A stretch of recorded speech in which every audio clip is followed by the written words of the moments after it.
대한애국당 수석대변인 임지연입니다. 논평 2개 드리겠습니다.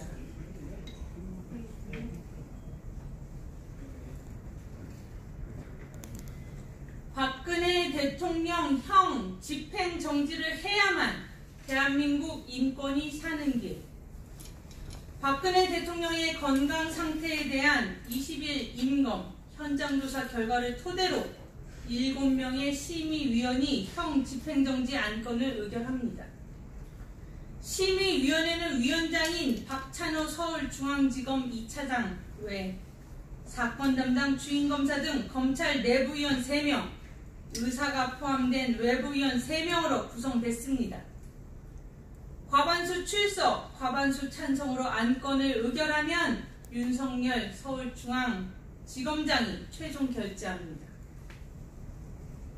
이 심의위원회의 최종 결정은 현 대한민국에서 문재인 좌파 독재 정권이 박근혜라는 한 인간에 대한 인권을 존중하고 보장하는지, 그분의 인권을 짓밟고 정치보복 자의적 구금을 자행하게 되는지를 가리게 될 것입니다.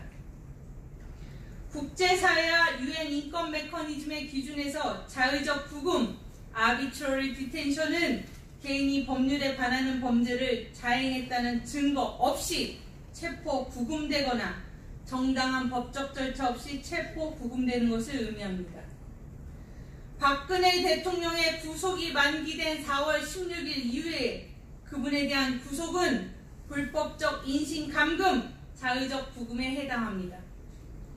박근혜 대통령에 대한 구속은 법의 외피를 쓰고서 박근혜 대통령의 대한민국 헌법상의 인권과 국제사회 기준상의 인권을 침해하는 불법적 정치 보복인 것입니다. 박근혜 대통령에 대한 형 집행정지 신청이 받아들여지지 않을 경우 대한애국당은 국제사회에 박근혜 대통령에 대한 문재인 좌파 독재 정권의 사법살인에 가까운 인권유린, 자의적 구금 현실을 고발할 것입니다.